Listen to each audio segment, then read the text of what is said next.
What's going on, guys? It's your boy the Markham Knight here. Today's video is going to be all about Zack Snyder's Justice League, and this is part 6 of 7 of my breakdown of the movie, and this is going to focus on chapter 6, which is called Something Darker. So let's get right into it. The first thing we get to see is Superman and Lois back on the Kent farm, and now Superman does have his memories back. He asks her about the ring. She's obviously accepted his proposal because she's wearing the ring, and now his mom also joins the scene, and it's kind of an emotional moment, but it's also the end of the arc of Superman not having his memories.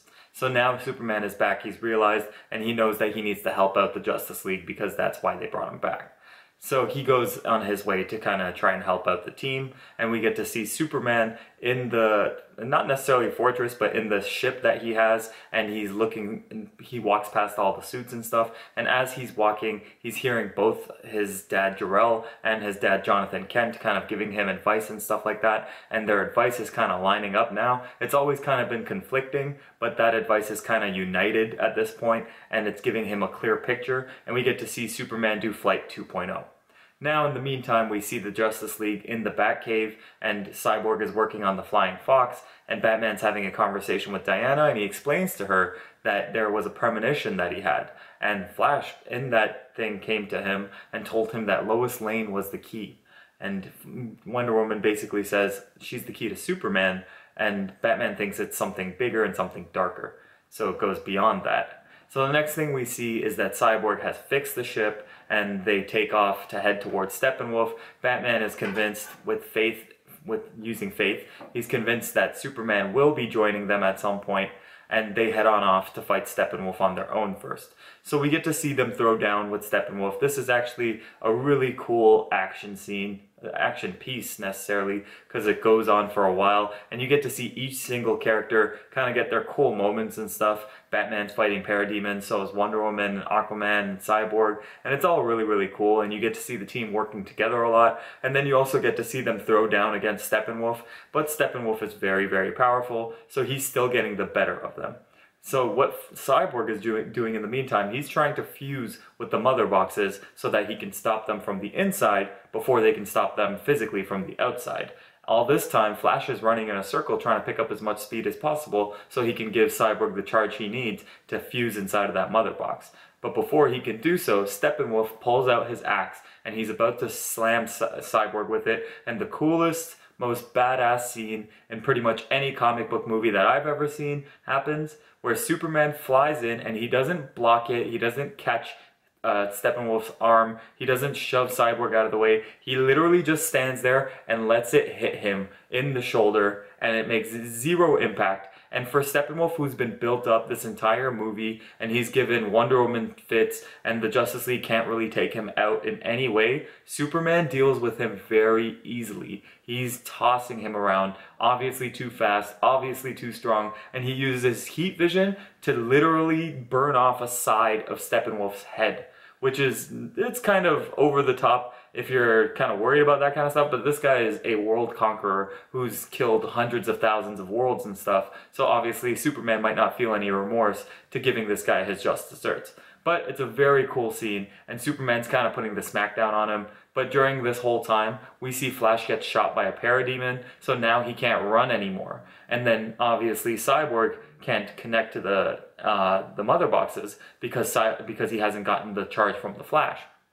Then we see a portal opening up, and this is another one of the coolest scenes because through that portal we get to see Darkseid, and Darkseid is standing there with Granny Goodness and Desaad, and they look freaking awesome. And obviously the Justice League looks really, not necessarily scared, but really concerned looking at Darkseid on the other side of it. But it's too late. Cyborg mentions it's too late, and everyone knows that the Unity has happened, and once the Unity happens, that big explosion would happen that kind of scorches the earth, and that does happen, but before it can get too far, Flash puts his hand up and he stops and he gets into the Speed Force and he runs as fast as he can, faster than the speed of light. He mentions it several times that he has to go way faster than the speed of light, and he does, and time starts moving backwards. So he moves towards the explosion of the mother box, and time continues to move backwards. Even Superman, who is blown up, comes back into his actual body, and so does Cyborg, and then Flash gives Cyborg that charge,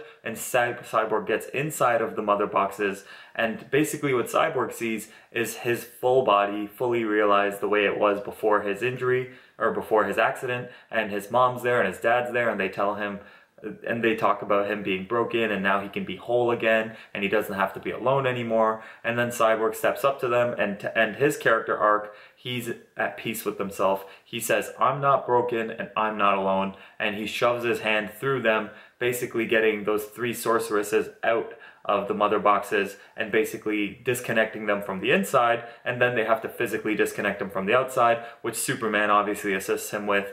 And after they do that, Steppenwolf gets stabbed by Aquaman, Superman punches him in the face, and Wonder Woman chops his head off. I mean, guys, if you are watching 1984 Wonder Woman and you see this Wonder Woman, it's like they're 2 different characters.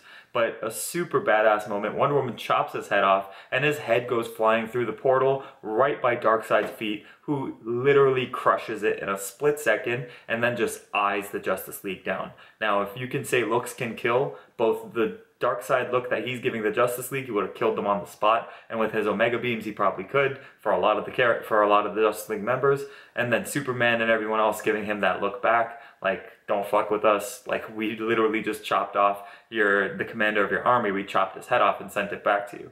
So obviously they're standing their ground, which is a pretty cool scene. The portal closes and Desaad, obviously the manipulative person he is, says he always knew Steppenwolf was gonna fail and he knew all this stuff was gonna happen, but now that the mother boxes are gone, how is Darkseid gonna take Earth?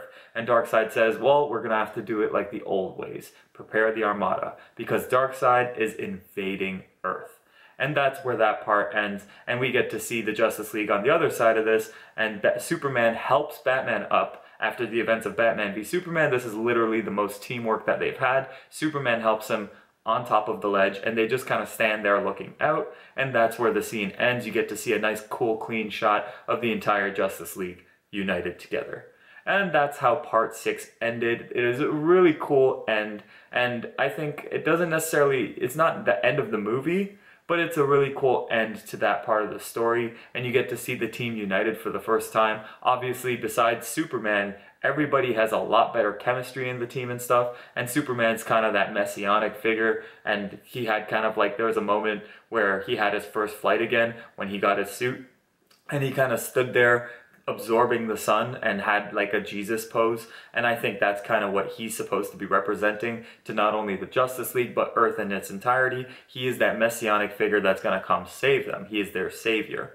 And then at the same time, the stuff that comes and follows, that gets a little twisted, but he is supposed to represent that messianic figure, and that is what he is to the team. It was a really, really cool part. I really enjoyed it. It was one of my favorite parts of the entire movie.